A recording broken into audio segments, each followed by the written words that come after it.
Good morning, good afternoon, everybody. Welcome to another episode of the Jason's Take On podcast series, where myself, Jason Noble, here in sunny or not so sunny London, and Jason Whitehead over in the US are going to talk about some of the current topics, big challenges that we're seeing in the world of customer success in 2020. So a hello and a welcome from myself, Jason Noble. As I said, I'm based here in the UK, currently working as VP of Customer Success for Vinley Limited, working in the good world of connected cars.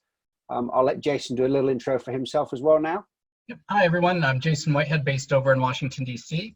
I am the CEO and founder of TriTons, a consulting and training company in customer success, and co-founder of CS Mastermind, a subscription-based training and professional development program for CS professionals and leaders. So I'm really excited to be here again for another episode with my good pal, Jason.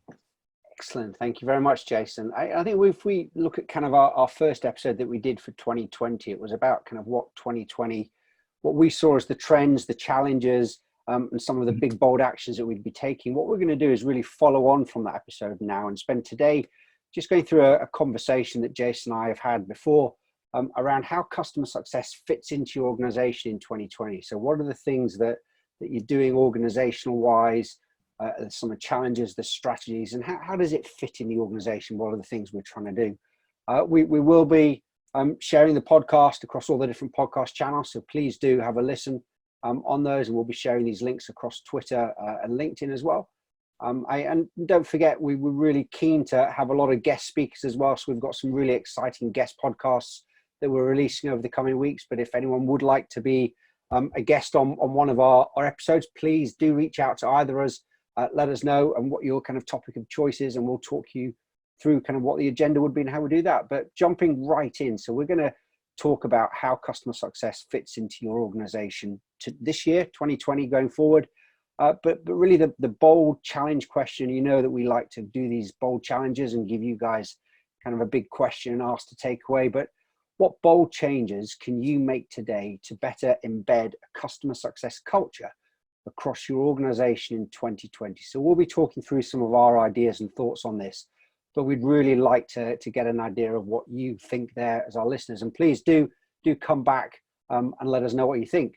So I'll jump in with the first question then, and I'll post it over to you, Jason, which I think is going against what we put in our agenda, but never mind.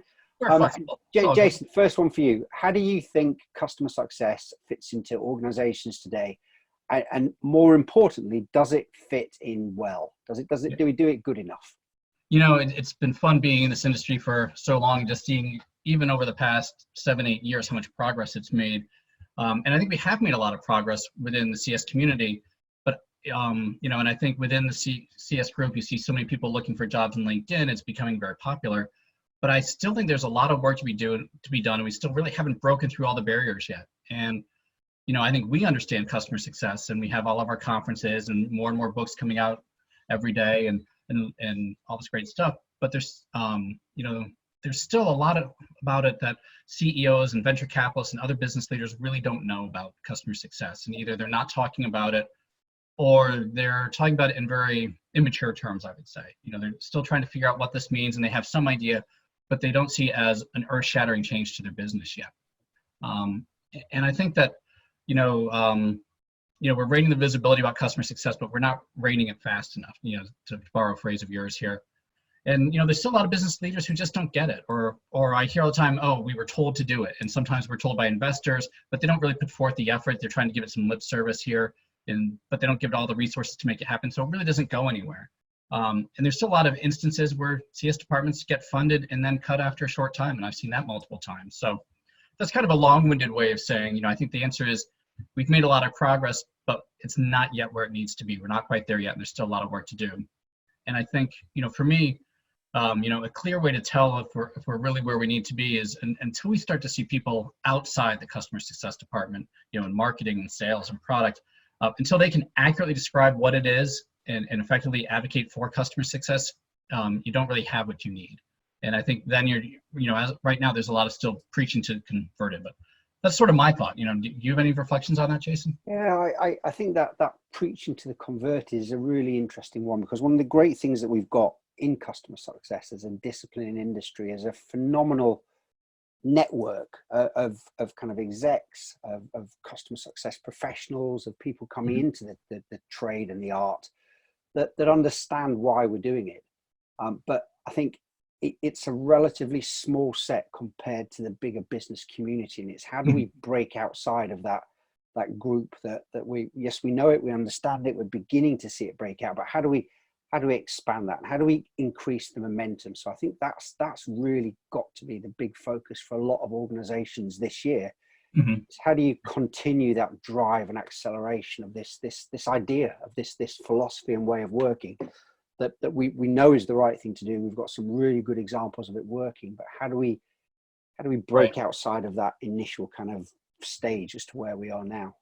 Yeah, I agree. And I think that sort of leads to the next question, which is, is CS even living up to its hype? I mean, let's take a really honest and frank look here, because we're doing a lot of great stuff and we've made a lot of progress, but are we really delivering on the promise and the vision yet? And I think customer success has a bold vision and it has great potential, but are we there yet? Are we really delivering? What are your thoughts? Yeah, it's a great question, that, and one that I don't want to say it depends as the answer. I mean, I don't think we're living up to the hype yet. So we're getting there. We've made some massive inroads, but we're not there yet. And I don't think we're hitting what people's expectations are as to what it should be delivering. In all cases, there are absolutely some instances where it is delivering. It's delivering the outcomes the business want, the customers want.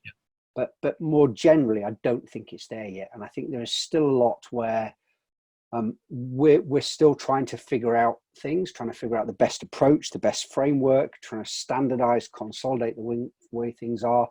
And I don't think we're all 100% sure of what the outcomes are that we want to see yet. Both outcomes for us as businesses, and this is outcomes beyond just growth and financial outcomes, but what do we want? What do our investors want from it? And more importantly, are we able to properly understand and articulate what outcomes mean for our customers, and what the impact of customer success is for our customers? And again, there are some phenomenal examples where we are doing that, but I think more generally we're not there yet. So there's a lot of work still to be done on this. Yeah, I agree with that. And I think, there's also still a lot of times where, conversations with customers aren't really moving past the software, the product yet. There's still a lot of feature function piece. And I think relates to that, there's still a lot where, the customers just don't see the relevance of the customer success function.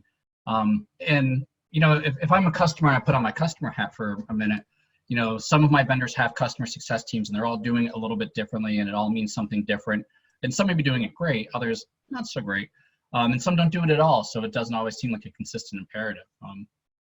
So I think there's still a lot there. And another piece here, and this is maybe a little bit hard for some people to hear, and some people may not agree with it, but there's also still a lot of people who are just really not qualified to deliver good customer success services, or they're not passionate about it, or they're just not good at it, and you find that in every role. I mean, you find people who are not good at sales and people who are not good at marketing, but go into those professions because they enjoy it.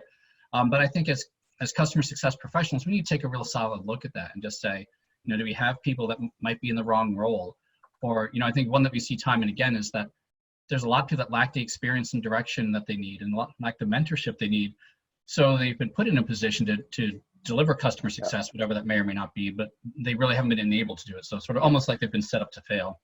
And there's some people who are jumping on the bandwagon because it sounds good. And Jason, you and I have had this conversation too.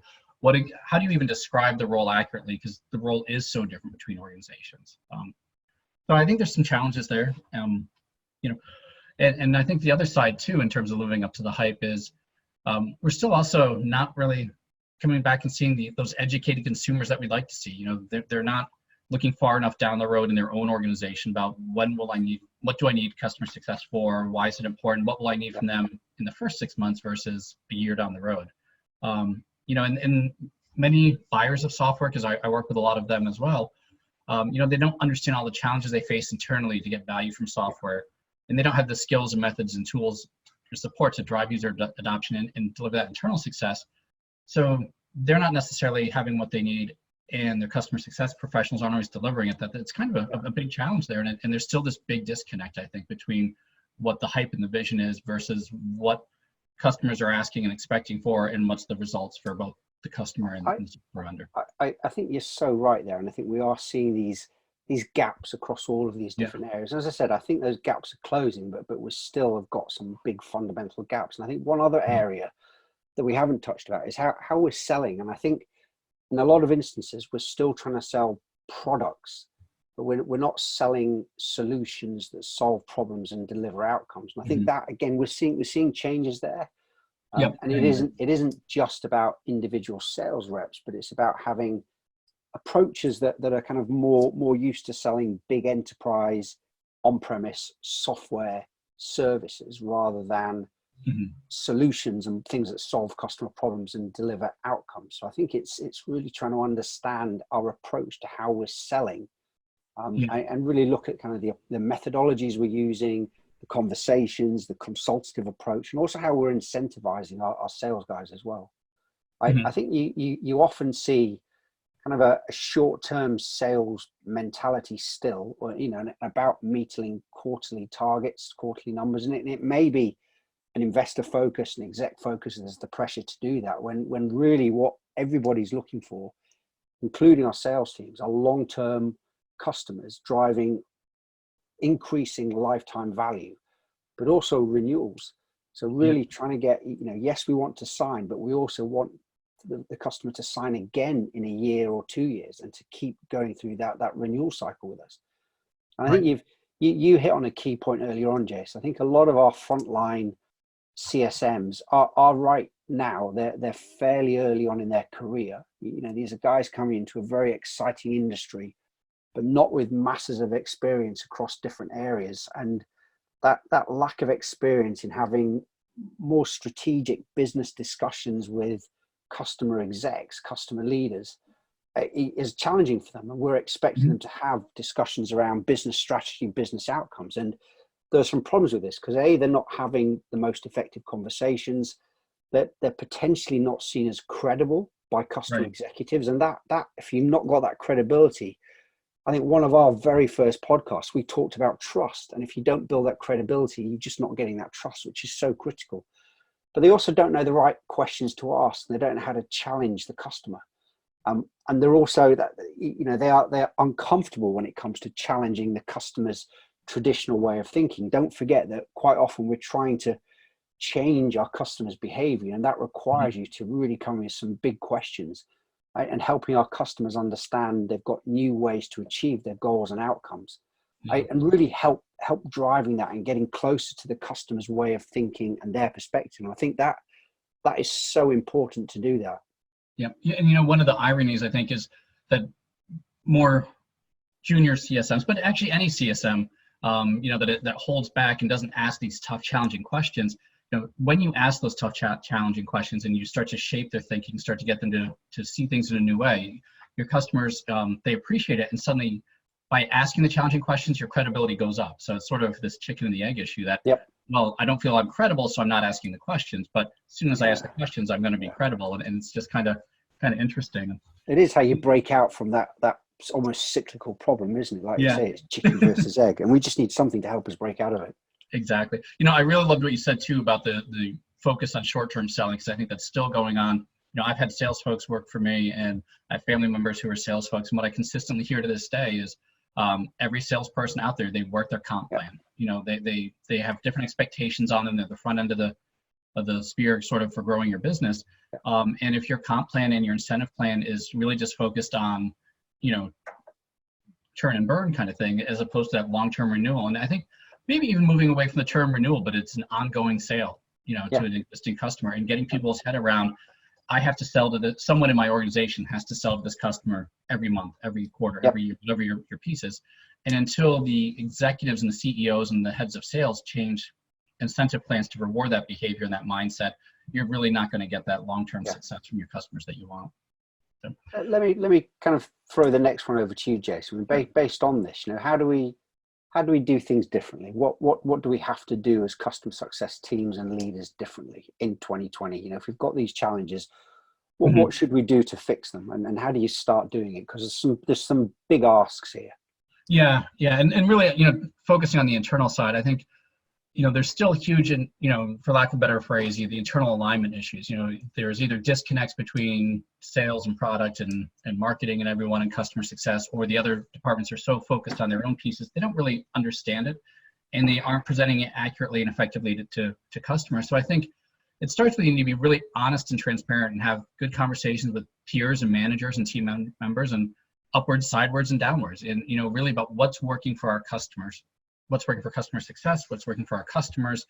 And I think we need to be really prepared to ask some bold questions internally. And and we need to be empowered to ask those questions. And a lot of these need to come from customer success, because no one else is going to do it. And it can be difficult to do as well, can't it? I think it does require that kind of experience to allow you to do that, because a lot of people are uncomfortable doing that.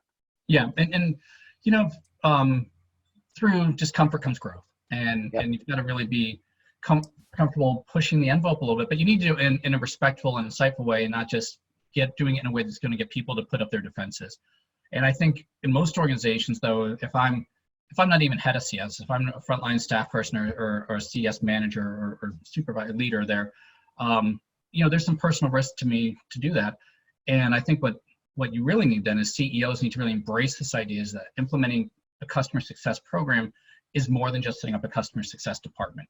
It really is about disruptive and transformational to the organization. It's about trying to get the whole organization to really focus on these same things. And as a CEO, you need to encourage this and recognize that this is the direction that businesses are going, that with the subscription business model, if you don't make these changes and deliver on the customer outcomes, you're not going to have your customers for long. And that's hard for a lot of CEOs, especially, I think folks in startups who maybe have never been a CEO before, or who've come from other startups that have done fairly well with customer success and get it now, they may be in a different place. But so I think you need, some of the more established CEOs and more established industries struggle. But I think related to that too is your CS leader needs to be a risk taker. You've got to try new things, and you've got to be bold. I mean, that's why we say this, include this in the podcast. And you've got to be prepared to fail, because you're going to have to try some stuff and learn what works in your organization, learn what doesn't work. And you may try things slightly differently than you've done it before. But this is not happening enough in customer success. I think there's still a lot of people that are playing it safe or trying to just do the stuff that we've always done before. And I think sort of related to that, just to sum it up, is this really does come down to you need to focus more on outreach to marketing sales and getting them to focus more on educating customers from the very start of the sales process, from the very start of awareness with customers about the customer's needs, take the long-term view toward their own outcomes and success. You need to shift the customer mindset away from just feature and function to really looking on business outcomes. And then you as an organization and your customer success team and everyone being aligned needs to deliver that. And I think if you can educate your customers about how to be better consumers and to focus on long-term outcomes, then you can position yourself differently than your competition. So those are just some of my thoughts. But let me ask you now. So as a CS leader, how do you get CEOs to really get it and lead this effort to embed a customer success across the entire organization? What do you need to do as a CS leader to get your CEO to pilot? I love this because really, loads of organizations that I've been lucky enough to work with have had the kind of initial sponsorship from the CEO, the initial buy into it, and then some challenges as you run onto it. Others have had that initial and ongoing sponsorship, and I think it does vary organization to organization. I think really what you're looking for is that your CEO is ultimately there leading the whole customer focus, customer centric journey, customer centricity, the whole idea that you're on to put the customer at the center of the business, and what customer success means. And you're really there to help guide and support your business leader to help take them on that journey. And I think you need to have, it's about making them successful in their own right. So you're helping lead them through it. And I think you need to have very, very direct discussions and ask the tough questions early on to really get the CEO to understand and to think about how important is this to them, how important is this to the business, to our customers and to the investors, and what tough decisions are they prepared to do, what level of investment they're prepared to make. But do these as early on as you can. I think too often the CS leaders come in quite late in the game when a lot of decisions have already been made, and it can be quite difficult to dig your way out of some problems. But Right. you've still got to be able to come up and be bold and ask those very challenging questions and really push forward with it. Yeah. And I think it's, you really have to do it to be very, very collaborative. You don't want people to be defensive. So you've got to, it's not identifying issues and looking for kind of blame and everything. It's, what do we do? This is what we need to do to work together to achieve this success for us, for our customers. And I think there's a couple of examples that I've worked with. There's some negative examples working with operations teams where I think, and at the same time, I've seen success be part of an operations function. And currently it is where I am now. I'm part of an operations function. It's working very well. Mm-hmm. But I've seen a good example of where operations were too focused on inwardly facing metrics to the detriment of what we were trying to drive with customers. So they were too focused on targets they're giving themselves about things that didn't mean as much to customers than values that meant more to customers. And that was very challenging. So you were working at loggerheads for start with both as conflicting objectives almost. With sales, I've seen a really good example, and also with product, where we started doing our executive business reviews, our customer value reviews, and actually brought sales and product into those meetings and actually drove a lot more collaboration and engagement across the board through those, and actually got our product team ultimately running their own customer advisory forums, customer advisory boards with customers that they weren't doing before we'd started doing these. So we used customer success as that catalyst to kickstart a number of these other events. And the collaboration with sales, we took it from these customer meetings to then be an internal process where we would catch up with sales on a weekly basis and understand challenges they'd had in the week, challenges we'd had, how we could help each other, but really drive that we're all working towards these common goals. So that really, really helped. And I think you do need sometimes to ask the hard questions about this. I think there's an example you've got there, Jason, as well.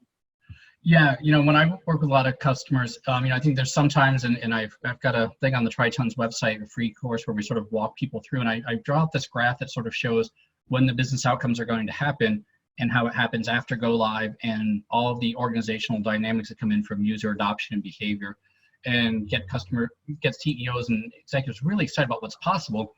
And then we shift from there into the conversation about, well, what does it take to make this happen? How are you going to do this? And what is it you're prepared to do?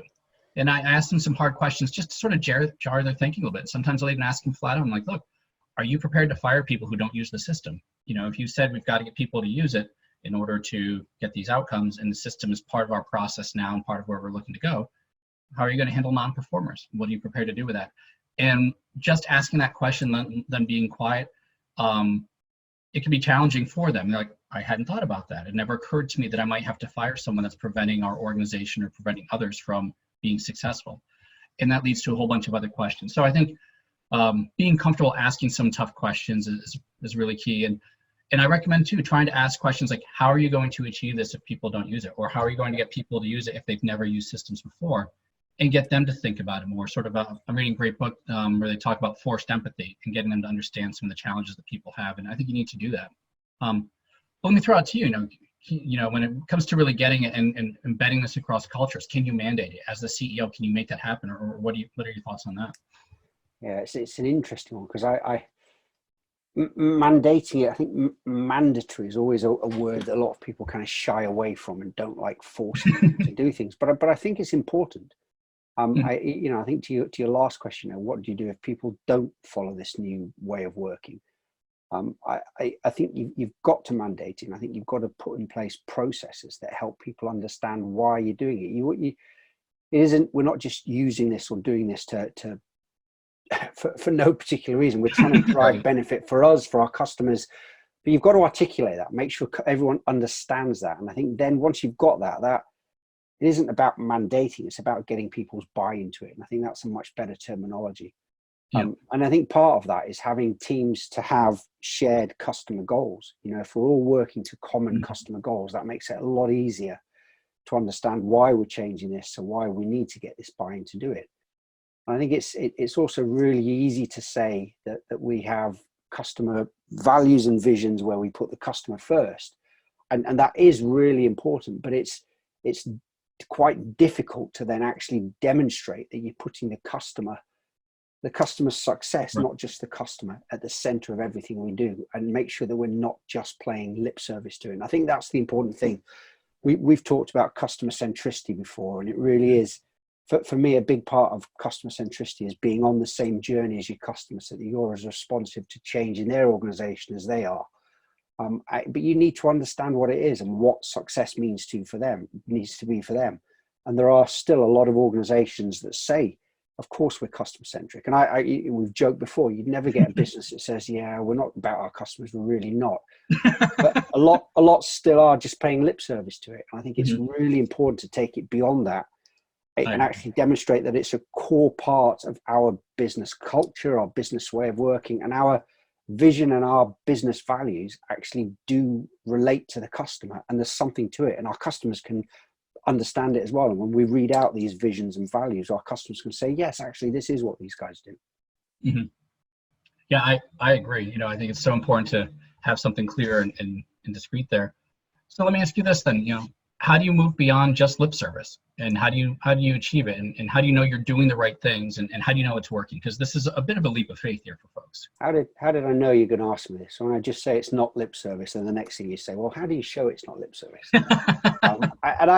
It's a difficult question, and this is one where it really does vary organization to organization. But I think for me, there's probably three key things that you need to do. I think one is there needs to be a clear action of what you're doing. And I really value creating kind of a baseline for your organization as to where we are today, and documenting every change that comes in terms of new processes, new policies, new incentives, new staff, training, etc., that you've taken to embed customer centricity throughout the organization. So really come up with a kind of a customer playbook, if you want, a customer value playbook that shows what you're doing as a business to demonstrate this value for customers. And then it becomes something where you can show your internal teams, your internal stakeholders, you can also show your customers that you've taken action from this, and it's not just lip service and things that people are talking about. So kind of a customer value, a customer vision playbook, I think, is something really key to create that shows that clear action. The second thing is something that I'd call more observable behavior. So really work to identify specific behaviors that people can and do demonstrate on a daily basis that point to customer centricity and long-term customer success. And I think if you can see it, it's brilliant. We can replicate it. We can show other people what's good. But on the flip side, if we don't see any of it, we don't have it. And it's very difficult to understand what we're missing. But in either of those, by showing it or not showing it, talk about it, understand it internally, review it with your peers, with your stakeholders, with your boss, with the exec team, understand what good customer centric behavior looks like and what bad customer centric behavior looks like. And review that regularly, make it more of a dynamic thing so that we can learn, adjust, and keep changing. And I think that is really key. So the second one around this idea of observable behavior. And then the third one, really not a surprise, it's making sure that you're there to measure those results of these changes that you're putting through. Make sure that you've got a way to measure the frequency, the reliability of the actions and behaviors. And then also, and I think as importantly, measure the impact and the results, so ultimately the outcomes. Yes, we've done this, we've seen the reliability, it's happening every day, but this is what the impact is. This is what the impact is for us as a business. This is what the impact is for our customers. And I think that's really important. Some of these measurements will be more inwardly facing, when you can look at return on investment, you can look at churn metrics, you can look at revenue growth. Some of the results absolutely need to be for your customers. So we've got to measure a report for our customers that shows how they're achieving their outcomes that they've defined with us, working with us. So report back on how well and how quickly they're achieving the outcomes that they expected. And some other internal measures that you can use to look at more individual and group performance and the impact of that on the organization. We really need to give our teams and the people in those teams a feedback mechanism that they can, and a measurement that they can use to be aware of how their behavior is impacting the business, understand what works, what doesn't work, and similarly for individuals to be able to make adjustments going forward and keep it as an iterative process. be on a kind of a continual improvement cycle. I'm a big fan of continual improvement. I've seen it for many years in the world of kind of service management, service delivery. But I think as an individual, it's something that's so important as well. We talk a lot about agile development, iterative development to keep improving what our technologies are doing. But the same applies to you as an individual. It's that continual learning, the continual education. Yeah, there's so much there that you said that I really agree with. And, what I like what you just said around too, the internal measures and getting people to realize how their activity impacts the rest of the organization, the other people there. And like I said, we often find, like, if you have someone who's using a software system in a way that they're a great individual performer, but they're preventing other people from achieving their jobs, or preventing the organization as a whole from doing it. Maybe they're putting data in late, maybe they're putting in the way that's good for them or something else, then they've actually been a net negative for the organization, and that's not healthy. And that can be a difficult thing for people to see, can't it? I think there's a lot of people that, you've got to be very honest with yourself and understand what it's having, what impact it's having elsewhere, and why you're doing it or not doing it. Yeah, and some people are not aware of it. Like you said, that feedback mechanism, sometimes it's habit, or sometimes incentive plans and reward structures, and not just compensation, but what is your boss praising you for? Oh, when I do this, my boss leaves me alone, and when I do this, my boss gives me something nice.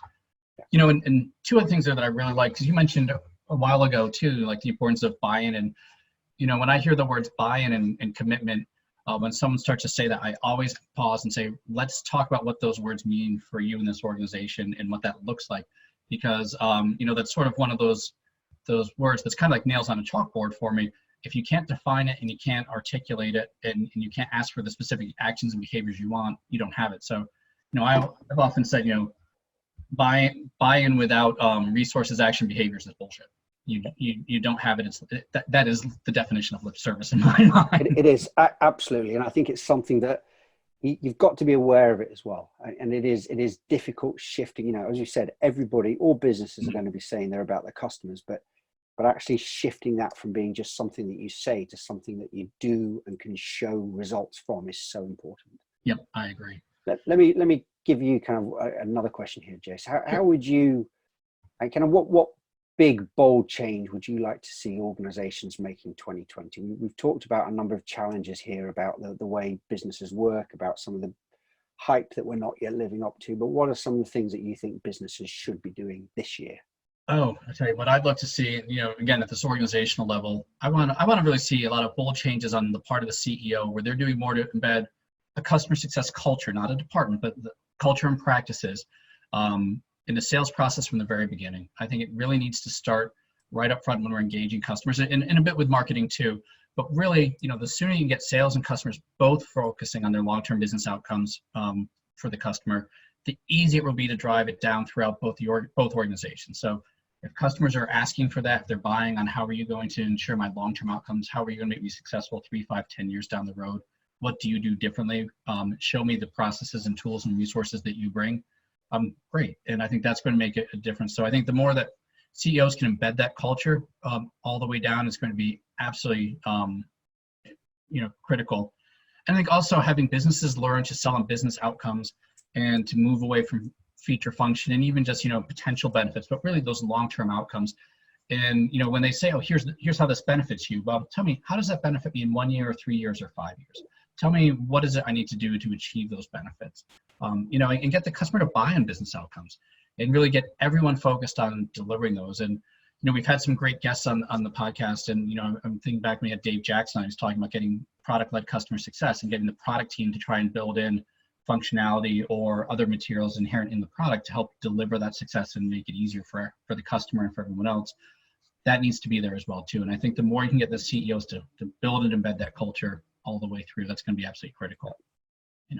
But now let me ask you, shifting from the organizational level, what big, bold changes would you like to see customer success leaders make in 2020? So moving down a level. Yeah, I think there's quite a lot. And I think, CS leaders over the last couple of years has been on a big change and journey themselves. And there's some really great work that's been done. But I think some of the things that we need to kind of really push to do more of or do better now are really help articulate better and demonstrate the value of what the organization's customer success team is doing for other teams and departments within the business. And I think that's important. So it's not this, what is customer success as a philosophy and way of working about, but what is the customer success team doing and helping other teams in the business with? And I think that's really important. And actually making sure that you're both working to these aligned goals, making sure that we understand why we're doing this and why they're doing this. I talked about operations and customer success having different goals. Well, if I'd understood that from day one and why they were pushing to do that, it could have resulted in some very different conversations instead of us running up against each other. I think demonstrating and showing other departments what you can do and how you can help them is important. So not helping other teams just understand what it is, but actually show what it is, actually demonstrate results that you've gone. So where you've worked with one team really well, you've seen results from that, but really then demonstrate and show that to that other teams as well really helps. And I think as part of this, in your kind of internal customer success mandate for your business, for your own teams, your team members, one of the things here should be, how do we help other departments achieve customer success? So part of what we're doing as a customer success team is working there to facilitate quite often with other teams to help our customers. But how do we help our other departments achieve customer success is the really key thing. And I think it's that helps shift that kind of mindset from being it's just us as a customer success team thinking about customer success, that our whole business is thinking about it, and we're here to help other departments understand what it is and how to deliver it. And I think that's really key. And then it's, as I said there, I mean, a lot of these are really kind of all talking about the same thing, but it's a mind shift change. How do you get people to first think about our customers' success and not just about our customer success department? It isn't just a department. This is about all of us are working together for our customer success. We've really got to focus on that big change in mind shift. It's not just, oh, the customer success team do this. That's the responsibility of the customer success team. We're all here about our customer success, about our business success. How do we all work together and collaborate? So I think a lot of this comes down to continued drive for collaboration, working with other team leaders to help break down those silos that we've done some great stuff on over the years, and really for that to continue. But the big thing is, how do we make sure that we're demonstrating to other team members, team leads, our peers in the business, that the customer success team is helping them and what specifically we're helping them for. So they're really some of the key things there. So I think there's some really great points here. I mean, I think talking about it kind of from organizational point of view, CEO point of view, and leaders point of view really gives us those really different perspectives there. Yeah, absolutely. And I think just through this conversation, we see, customer success has come a really long way in a very short amount of time, and it's doing great things, and it's trying to get momentum. And I think the more that we as professionals and in the industry can continue to move things forward and take these bold actions, I think some really great things are going to happen. So I'm excited about 2020 and what's going to happen in the years to come as well too. So really cool. And I can't believe it's the middle of February already, or nearly the end of February. It's scary. Exactly. So why don't you finish off the episode with our bold recap? Absolutely. So kind of the bold recap. Don't forget, guys, we want feedback from you guys. Let us know what changes you're going to make regarding this. So what bold changes can you make today to better embed a customer success culture across your organization in 2020?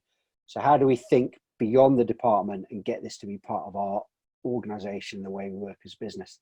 Guys, that's it from us. Big thank you. We've really enjoyed this episode here. We've got a couple more episodes coming up in the next few weeks with some guest speakers, which we're really excited about. Please do join us for another episode very soon. Great. Thanks so much, everyone. Bye now. Thanks, everyone. Bye.